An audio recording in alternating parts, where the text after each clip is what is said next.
From NJ.com, this is Talk is Cheap, a New York Giants podcast. We're talking Big Blue football all year round.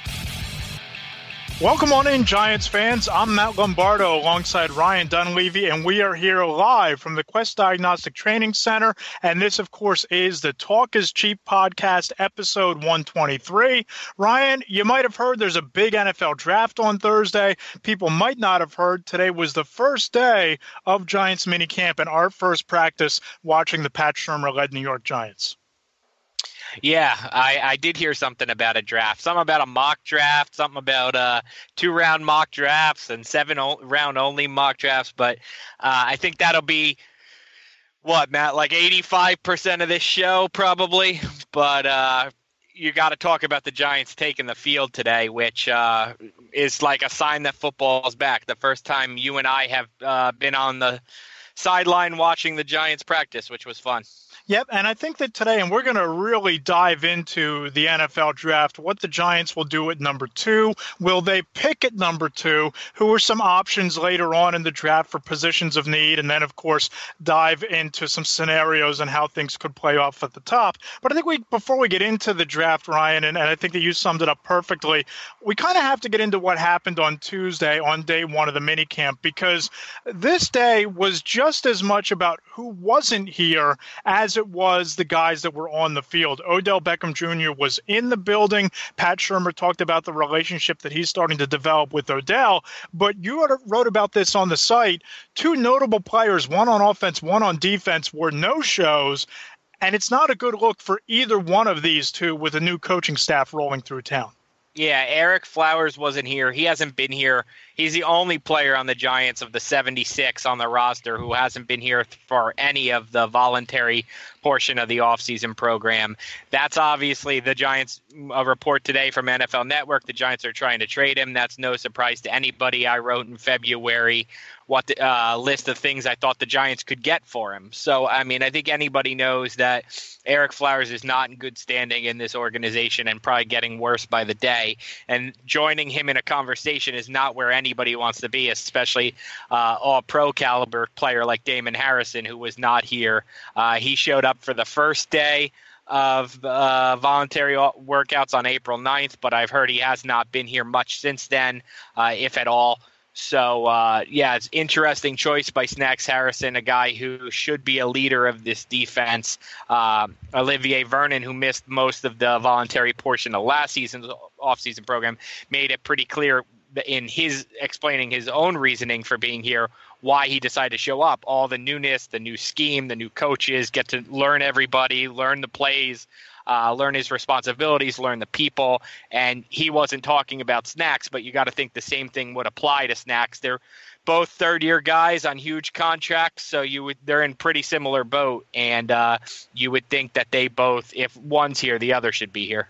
Yeah, and you would think, Ryan, looking back to last year, just talking about Snacks Harrison, this was a locker room that was in tatters. You had, the entire secondary, 3 starting corners. They were suspended for a year. You had Dominique Rodgers-Cromartie, who, of course, is no longer here, go AWOL. This was a locker room that was pointing fingers at each other, pointing fingers at the coaching staff. And Snack Harrison, you think, would be a guy who would step up and be a leader. And leaders show up on the first day of voluntary minicamp. And when it comes to Ereck Flowers, when the Giants signed Nate Solder and made him the highest paid offensive lineman, they didn't exactly sound an optimistic tone or one of patience about the transition of moving Ereck Flowers from left tackle to right tackle. And the fact that he hasn't been here, it really leads you to believe that they are not only trying to move him on Thursday night, but even if they can't trade him during the draft, it's becoming more and more difficult to imagine him assimilating himself back into this locker room and back around this new staff.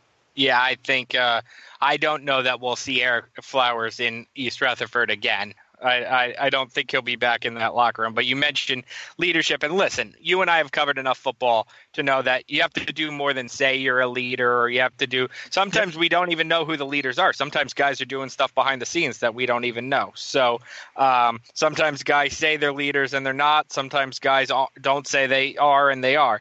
But I thought the quote of the day today was from Janoris Jenkins. And if you want to talk about somebody who's trying to sound like a leader, I thought it was Janoris Jenkins, who basically referred to himself in the third person nickname, which I don't know if there's anything cooler than that, and said that basically Jack Rabbit promises all that stuff from last year is gone. And he was obviously referring to the Giants infighting, the teammates criticizing the coach, and it was great. He said, "I promise that Jack Rabbit promises that whatever happened last year, that won't happen this year. There won't be any animosity between players, won't be any disrespecting the coach. Whatever he says goes. New York Giants football is back." That was the minicamp. Yeah, that's a leader. Yeah. And listen, Janoris wasn't a leader last year. He obviously was one of the players who got suspended, and he's owning the clean slate. So that sounded like a leader to me. I think if you're a Giants fan, you're bummed Flowers isn't here, you're bummed Harrison isn't here, but you'll love that Jenkins quote. Yep, and we're going to spend a lot of time talking about the NFL draft. We're also going to take some of the questions from readers and listeners on Twitter at Talk is Cheap NYG. Ryan's at Rye Dunleavy, and I'm at Matt Lombardo NFL. One of the questions that I'll throw to you, Ryan, because I know you wrote about this earlier in the offseason, it comes in from Neil Gandhi at Neil G831. What compensation could Giants fans expect in a possible Flowers trade? What could they get back, Ryan, if they were able to deal Flowers over the weekend?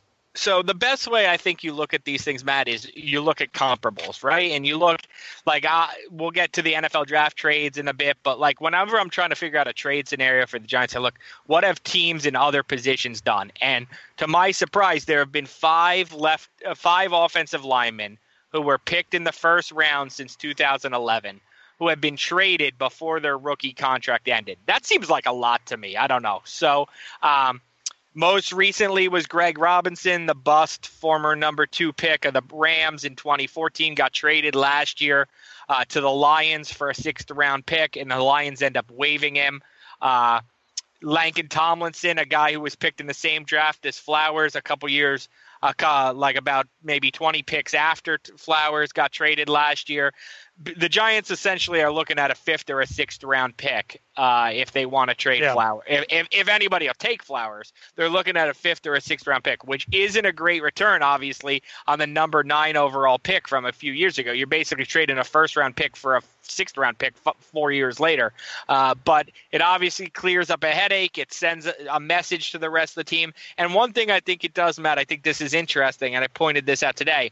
If you trade Flowers for another pick, the Giants have 6 picks and none after the 5th round. So if you get a 6th-rounder for Flowers or you get a 7th-rounder for Flowers, maybe you use that pick to take a chance on a developmental offensive lineman who otherwise you would have to get as an undrafted free agent, who maybe he gets drafted by somebody else. You're not having a pick in the 6th and the 7th round is nothing to sneeze at. So maybe you get to take a chance on a guy here who you hope can find something that you don't have to wait and cross your fingers that he's undrafted. But the thing I think it does more than anything, Matt, I think it gives Dave Gettleman, who's aggressive in drafts, he likes to trade up. I think it gives him a little bit more of a cushion if he wants to trade up. Yep. If he wants to trade a 3rd or he wants to trade a 4th to move up it back into the back half of the 1st round or into the middle of the 2nd round, it gives him a little leeway because now he's not down to 5 picks. If he trades Flowers for a pick, then he still has 6. So I agree. And what I think it also does, Ryan, is I think that it also prioritizes the offensive line over the weekend. And we're going to talk about the draft, and they could certainly move back and take Quentin Nelson in the 1st round and really get an anchor for the line. But I think that there are other ways and other directions they're going to go in with the number 2 pick. But I think that if they trade Flowers, and even if they don't at this point, given the fact that he hasn't shown up to any of these workouts or any of these practices, I think it means they're going to go offensive line at 34 and maybe even again throughout the course of the draft. And from people that I've talked to around the league, and Mark Eckel, our former colleague who covered the Eagles for NJ.com and for the Star Ledger and for the South Jersey Times, we both have been in contact with agents or personnel people around the league, and some names to watch: Austin Corbett out of Nevada and TCU's Joe Noteboom. And a guy that I really like is Oregon's Tyrell Crosby. These guys are all swing swing guard tackle types. They can fill in at guard. They can kick out and play tackle if need be, opposite Nate Solder. But whether Flowers is on this roster or not on Thursday night, Ryan, I think they have to go offensive line early, and they might have to go offensive line often, given what we saw take the field on Tuesday during practice and the uncertainty surrounding Flowers' situation. Yeah, I agree. I think offensive line is certainly a top priority need. If you're looking at the 34th pick, I think you're probably looking at an offensive lineman or a defensive lineman in that spot, and then probably whichever one you don't take at offensive line or defensive line, you're probably looking at that guy either at pick number 66 or pick number 69. The Giants have both of those. I think you're probably looking at filling offensive line. Maybe, you know what, Matt? That I just named 3 picks, 34, 66, 69. Don't be surprised if the Giants use 2 of those on linemen, maybe a guard and maybe a tackle. One thing we saw today is veteran guard John Jerry was bumped down to the second-team offensive line. I thought that was fascinating. John Halapio, who had a good year, kind of a nice surprise for the Giants in a miserable 2017. He was with the first team at guard today. That obviously could hold if he's impressed Shermer so far. But that's another spot the Giants could look for a possible new starter at that guard spot moving forward. All right, Ryan, let's jump right into this thing here because Thursday night it begins. The Giants are on the clock as it stands now with the number 2 overall pick. Everybody's familiar with the names by now. Penn State running back Saquon Barkley, USC quarterback Sam Darnold. You have NC State defensive end Bradley Chubb. Then there's Josh Allen floating out there. There's Josh Rosen sitting out there. Baker Mayfield is getting a lot of buzz with the number 1 overall pick, or potentially going as high as 2 or 3 to the Giants or Jets. As it stands right now, if the Giants went on the clock today, who do you believe Dave Gettleman's pick will be? Saquon Barkley. Saquon Barkley. Yep. Saquon Barkley. Yep, I agree. I just listen. There's just too many things, and I'll give Gettleman credit. He's had a good poker face, so if he surprises me, he surprises me. But there's just too many things. The way they talk about Barkley as a future Hall of Famer, the way that the only thing they did in free agency at running back was sign Jonathan Stewart, who had like a 45 carry day today in practice, by the way. But that's the only thing they did was sign a 30-year-old running back who I think was brought in mostly for his leadership. There's just too many different, the win now mode they seem to be in. There's just too many things that tell me the way they talk about Barkley as a guy who can help the team not only as a running back, but as a pass catcher and a returner and a pass blocker. There's just too many things to me that say it's going to be Saquon Barkley if if the Browns pick Sam Darnold, which I think they should. And I think we'll get to a curveball the Browns could throw. But right now, I would think right now, sitting in my car in East Rutherford, I think it's Darnold 1, Barkley 2. No, I agree. And I think that when you look at Saquon Barkley and you watch the tape and you look at the fact that he can be a guy who's going to be a home run threat every time he touches the football as a ball carrier. He can catch the ball out of the backfield. He does all of the unselfish things in terms of pass protection and pass blocking and all of those things. And you just think about the Giants offense and you look at what Minnesota did with Jerick McKinnon a year ago. Saquon Barkley is Jerick McKinnon on steroids in terms of that type of quarterback, and certainly I think he compares very favorably to a Barry Sanders type, or that he might be the most complete prospect since Adrian Peterson. I think he just does it all. But I think that when you look at him as a player and you look at the Giants offense, if you can spread teams out and you can have Evan Ingram on the field with Odell Beckham Jr. and you can look at Sterling Shepard in the slot, maybe you still put a guy like Jonathan Stewart in the backfield and you hide Barkley as a slot receiver where you can bring him in motion and hand him the football or throw it to him as a slot receiver. The possibilities are limitless there, and I think it really stretches an opposing defense out really thin in a league where that seems to be the MO. Offense is spreading wide and attacking open space against the defense, and Barkley gives you the opportunity to do that while also alleviating pressure off Eli Manning. I got to say something here because There is a little bit too, and I anybody who's followed my career is going to take this as me ripping Saquon Barkley again, which it isn't, because I didn't rip him the first time, and I'm not ripping him now. But we have to be balanced here, right? And the one thing, and maybe you want to debate me on this, Matt, because you follow Penn State football probably as close as I did covering Rutgers, and the one thing I'll point out is Saquon Barkley has played 38 games at Penn State. He only had 15 100-yard games. Now, some of those 100-yard games were 200-yard games. I think he had 694-yard games. So when he was good, he was spectacular. But there were also games where he was pretty much a non-factor in the games, especially as a running get back. And like I said, that's where some of the other things come in where, when he doesn't rush for 100, he has more than 120 from scrimmage when you count his passing yards. So that's, can be a little deceptive. But he also was a guy who had a lot of negative and zero carry runs. And I know you're probably going to tell me Penn State's offensive line wasn't very good, but it is. If you're looking, this is what people do, right? At this time of year, you look for the flaws. It's why Sam Darnold, who I think is a tremendous quarterback, it's why people are talking about his turnovers or his throwing motion or his, he's too young. He can't even have a drink yet in public. Like, it's what we do. We pick people apart, and no one seems to want to pick apart Saquon Barkley, and I'm fascinated by it. Well, it's like, I don't think it's that nobody wants. No one mentions it. Yeah, I don't think that it's nobody wants to pick apart Saquon Barkley, but I will say this.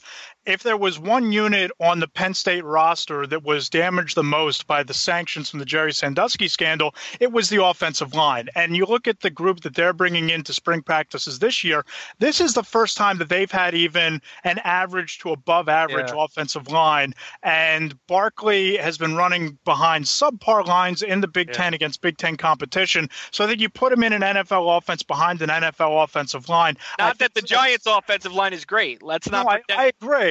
I agree with that, but I think that when you look at some of those negative plays and you look at some of the games where he failed to rush for 100 yards, as you pointed out, he was a contributor in other areas, such as a pass catcher, which in the NFL, the teams that are successful throw the ball to their running backs as much as they have them run it. But you look at what he was able to do despite that offensive line and his ability to make people miss in the open field, the start and stop acceleration out of his cuts, all his elusiveness, all of those things to me are what make him a complete back. And I think that those negative plays are far more due to the lackluster offensive line play because, let's face it, they just didn't have the bodies or the depth of the talent there than they were anything about him as a player. They were still an 11-2 or a 10-3 team, so it's not like I don't know. I think Barkley's tremendous, but it seems like the hype train has gotten a little out of control is all I'm saying. I mean, it's to the point now where Saquon Barkley could make 4 or 5 Pro Bowls and feel like a disappointment. There you go. Well, let's play out a scenario here because we both think the Giants are taking Barkley. I did a radio mock draft earlier today where beat writers from every team made the selection for the team they cover. And I think it's a really fascinating exercise, particularly at the top of the draft. And it was Mary Kay Cavett of Cleveland.com, our colleague in the Advance family, making the pick for the Browns. And she had Cleveland taking Josh Allen. And that really left me in an interesting spot because everything that I've heard from talking to evaluators around the league and people that you and I talk to in league circles, Ryan, it's kind of the impression I have, and let me know if you disagree with this, the impression I have is that if Sam Darnold is on the clock for the Giants, he's the quarterback that Dave Gettleman likely feels most comfortable pinning as a franchise quarterback and ultimately taking. So under this scenario, with Josh Allen going first, I pegged Sam Darnold to the Giants getting a quarterback because as much as I believe Saquon Barkley is a transcendent talent and a generational player at the running back position, I don't know how, if you have your guy, your quarterback who you believe can be your franchise quarterback for up to a decade, I don't know how you pass on that. And if the Browns go Allen, I think there's a legitimate chance that the Giants go Darnold at number 2 on Thursday. I think that is Dave Gettleman's win-win, lose-lose situation because he joked the other day he likes to get his pick in 28 seconds to show some conviction. He knows who he wants. Why waste the time? That could be one where he uses I don't even know. What do they have now, Matt? 15 minutes, 10 minutes? I think it's 10 minutes. It used to be like a half an hour. It was 10. Yeah. Yeah, that could be one where he uses his whole time, because that I think he would. The joke I made the other day is like, this is why chocolate and vanilla swirl ice cream was created, because you couldn't pick between, I love chocolate, well, I love vanilla. Well, now you can have them both. Well, that's kind of how I think they have to look at it. Like, they're two favorites, Barkley and Darnold. It would almost be like if the Browns would be doing them a favor by picking one of those two guys, because it would make their choice easier. If the Browns go Allen, or now there's even rumors, I don't know if it was Adam Schefter or somebody tweeted this morning that Mayfield is in the mix. Like, if the Browns throw that kind of Brownsy curveball, then I think the Giants will feel lucky, because they'll have a abundance of options, but it also will lead to a lot of second guessing for the next 10 years if they screw it up. No, I agree. So let's say they're both on the board. Let's say that the Browns, under this scenario, go Mayfield or Allen. Do you still think they pick Barkley, or do you think that they wind up taking Sam Darnold out of USC and pegging him as Eli Manning's ultimate successor? So my mock draft this morning on NJ.com played out this way. I gave the Browns Josh Allen with the number 1 pick, and I sat there and I said, who do I give the Giants? I gave the Giants Saquon Barkley, because like I said 5 minutes ago, I just think the love for Saquon Barkley in this building is out of this world. So I gave them Barkley, and I think the Jets will be the team running up in 28 seconds celebrating Sam Darnold falling to them at number 3. And here's another scenario that I think is potentially possible on Thursday, and it's a trade down. And the question comes from Joe Smith at Giants fan in D.C. He says, how far would the Giants move? How far would you move down if you were the Giants? How much would it take for someone to move up? And I don't know about you, Ryan.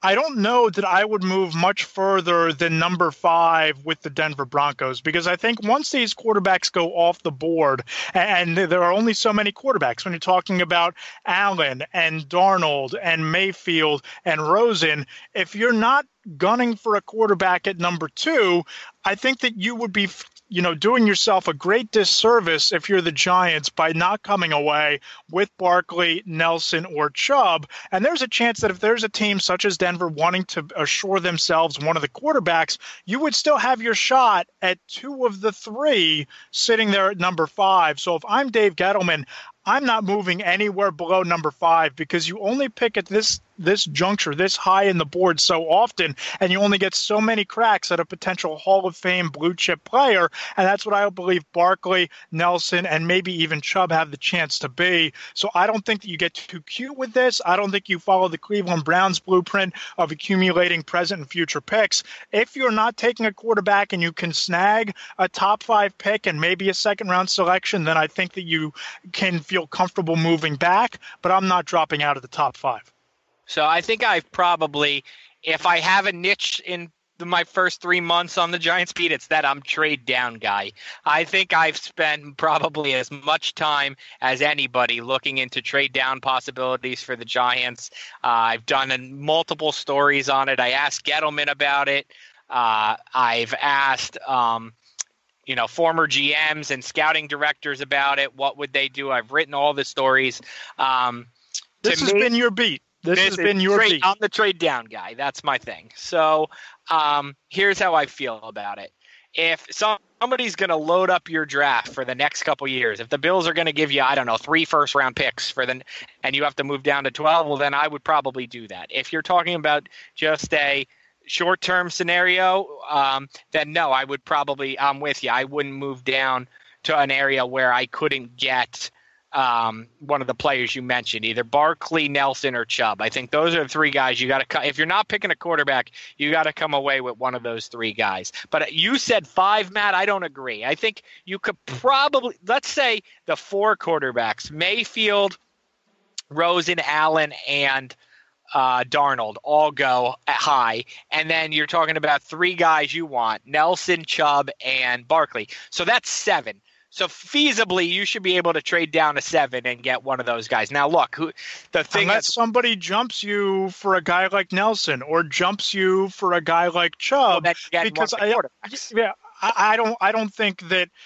many people are going to trade up for a running back as great as Saquon Barkley has the chance to be. But you might trade back, and then a team jumps in front of you to take Nelson or take Chubb, which But if you look at the blueprint of the Eagles last year, building dominance along the offensive and defensive lines, if the Giants are zeroing in on one of those two guys, I think that you have a really hard time moving too far back and opening yourself up to other teams trading up and jumping you, even after trades to get the quarterbacks out of the way get made. Well, but again, if you're talking about trades to get the quarterbacks, that's 4 quarterbacks and 3 guys. So you literally, unless my math is bad, there's 7 players. You have to be able to get one of them at number 7. That's probably the lowest I would go. The one thing that's unique about this draft is the teams that are 6 through 10, the Bears, the Buccaneers, the 49ers, the Colts, and the Raiders all have young franchise quarterbacks. Yep. So those teams aren't looking to trade up. If it was a normal draft where bad teams don't have a quarterback, then I would say you could trade back to 7 or 8 because those teams are going to trade up and pick a quarterback. The problem with this draft is outside, once you leave 5, which you made a good case for trading with the Broncos, you probably have to go to 12. And at that point, you're not going to get Barkley or Nelson. So I wouldn't trade out of the top 7 probably unless the Bills blew me away. Then maybe I would trade down to 12 and take Roquan Smith. I did a big thing last week on 11 guys the Giants could take in trade down scenarios.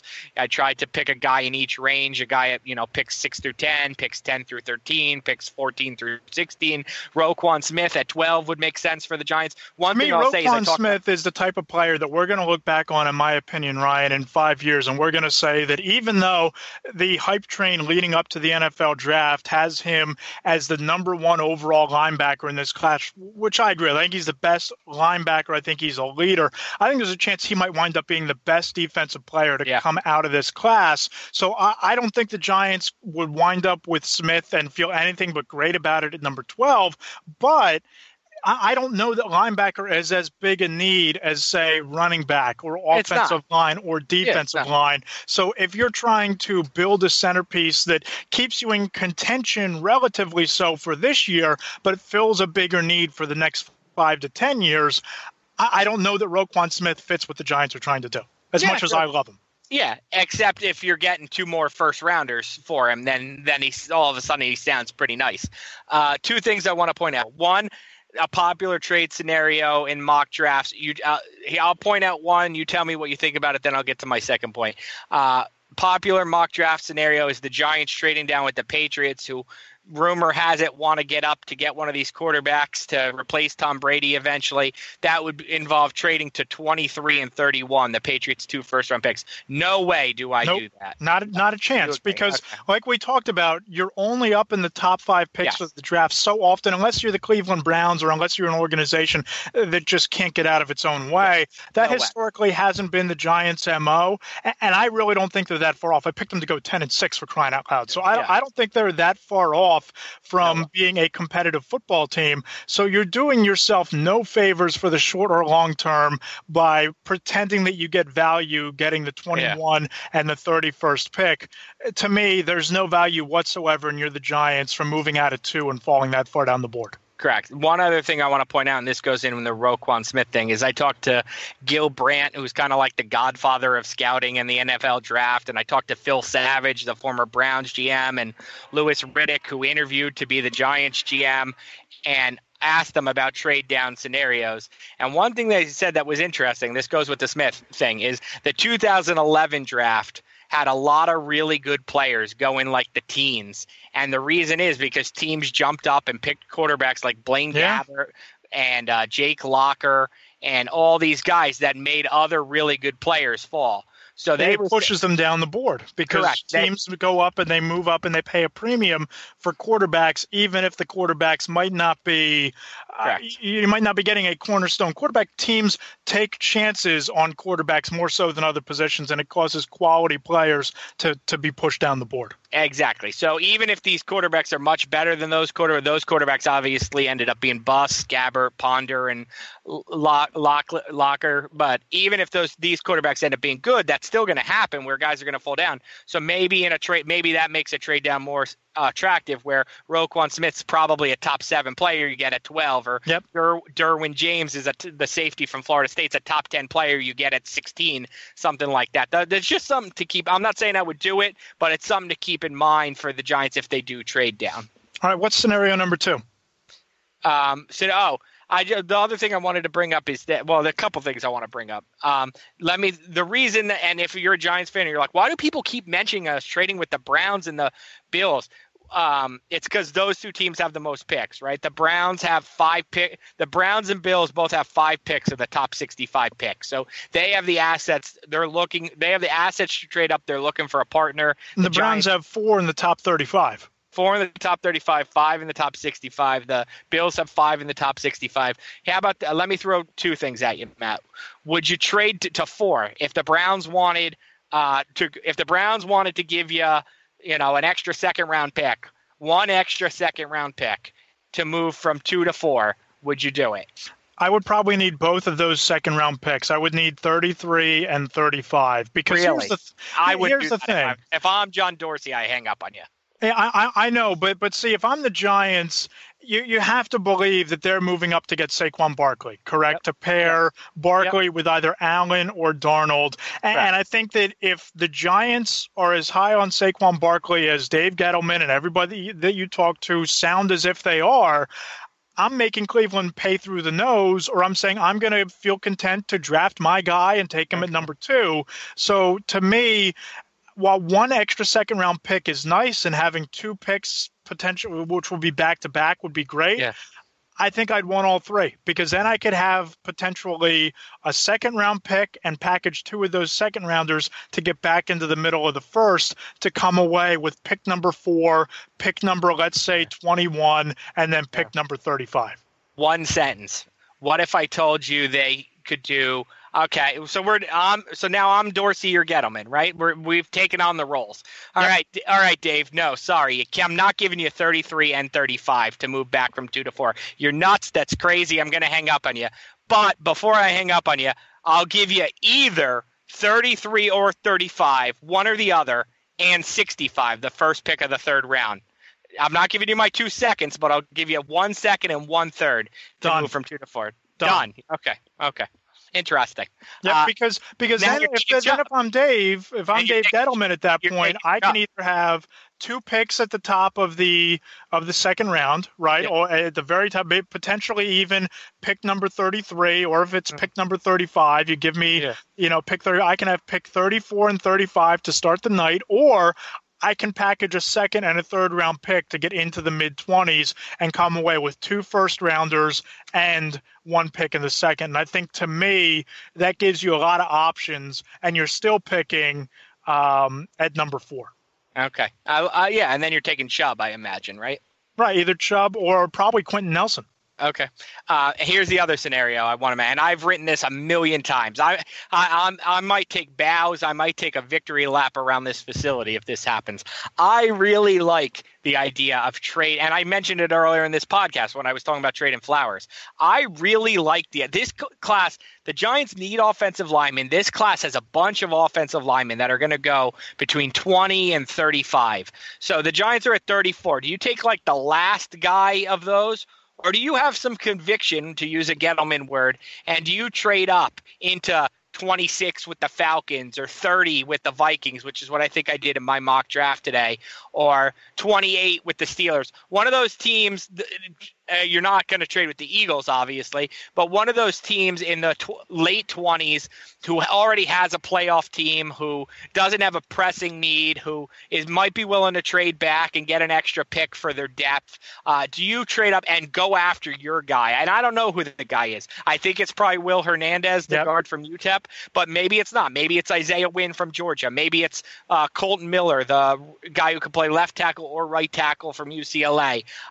Do you do that? And To me, I would do that. I don't know if you would, but the going rate, like I said with Flowers, I do a lot of going rate kind of research. The going rate is to move from 32 to 29 or to move from 34 to 30 is a fourth-round pick. If that's what it's costing me to move up 4 spots at that point and get the guy I want versus like the second or third guy I want, I'd do that. What about you?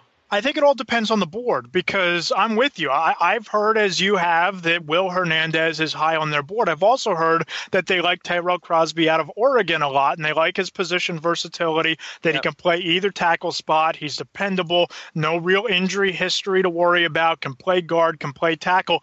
If there is a noticeable difference in how they view Will Hernandez versus Tyrell Crosby, then I go up and get Will Hernandez. But if they have them on their vertical and horizontal board and horizontally they're even neck and neck, then I think I preserve the asset. I take Crosby at 34, or maybe Hernandez slides to them at 34, and I don't give up future picks later in this draft to go up and get him. But if there's a clear difference and you believe that Isaiah Wynn is the second best guard in this class, or you believe that Mike McGlinchey is the best tackle and you just have to have him, or if you think Connor Williams is a guy that you can get in 26 to 28, but he can start for you immediately at right tackle, and you have them with better grades than Wynn or than Crosby, then go get your guy.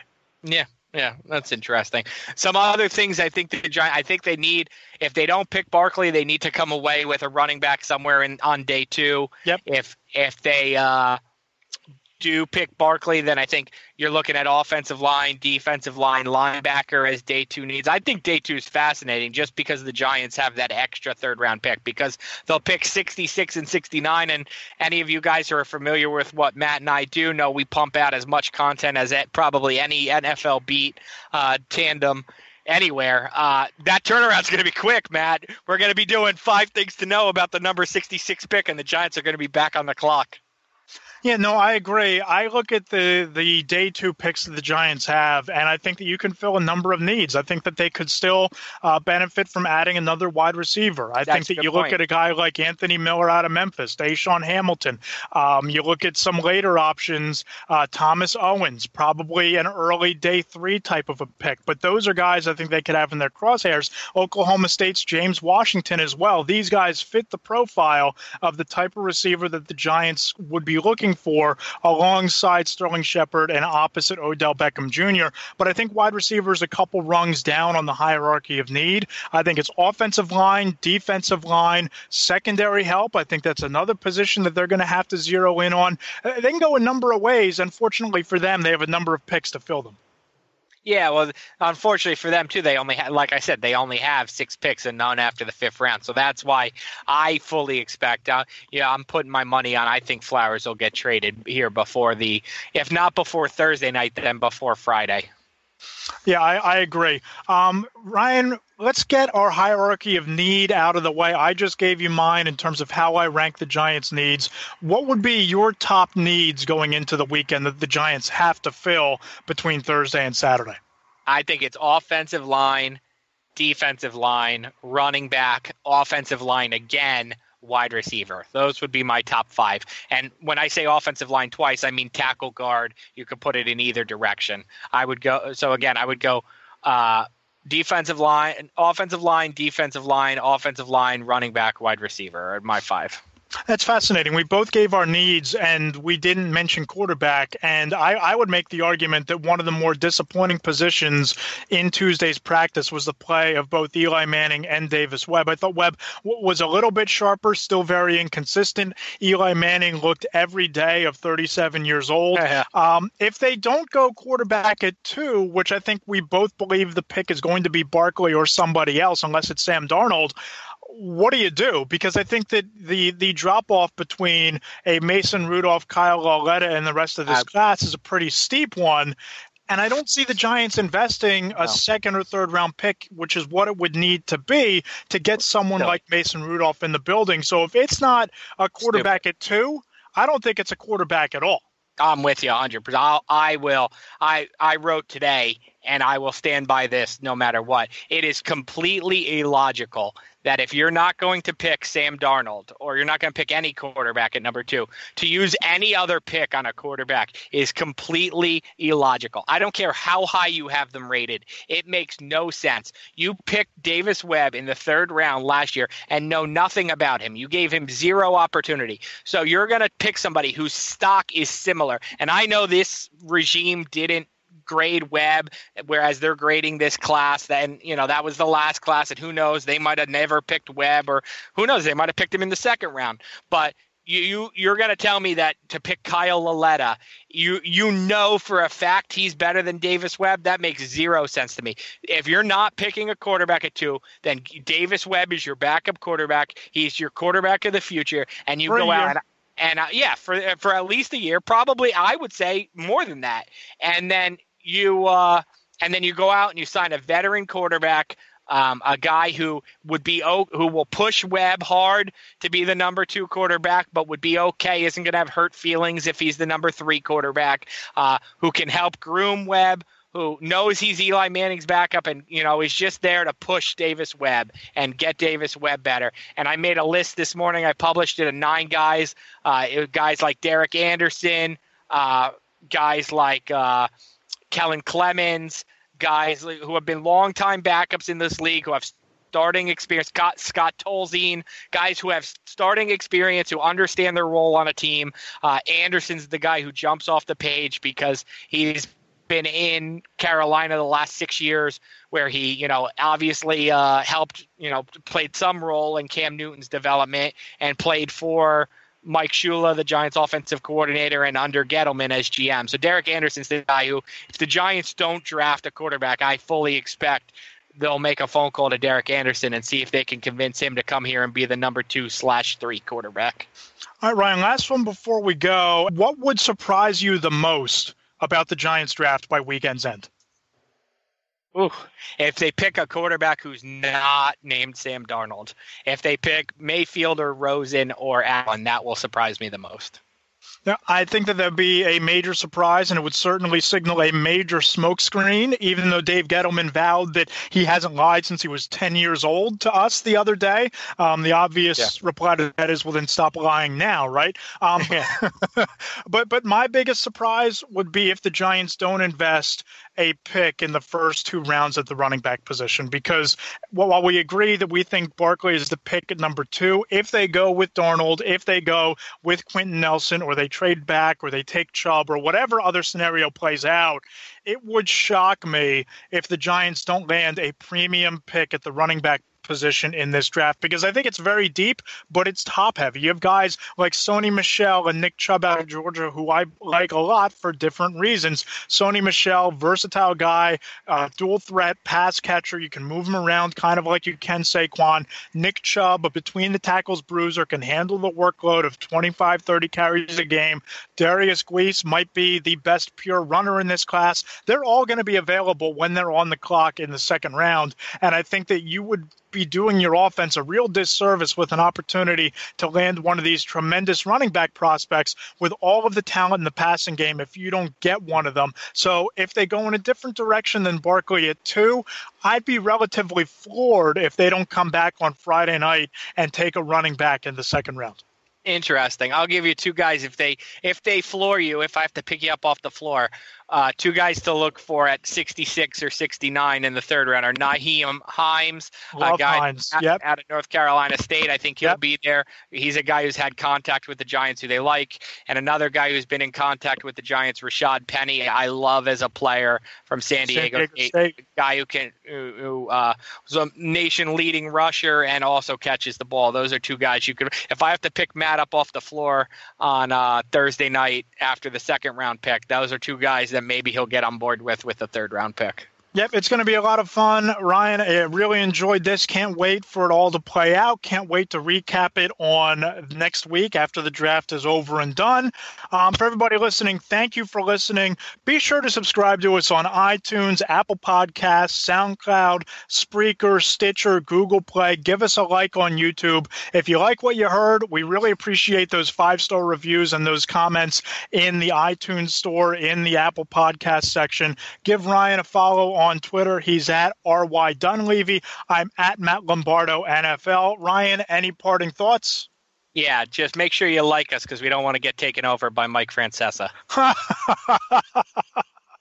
There you go. He's Ryan Dunleavy. I'm Matt Lombardo. Thanks again for listening, everybody. This has been the Talk is Cheap podcast right here on NJ.com.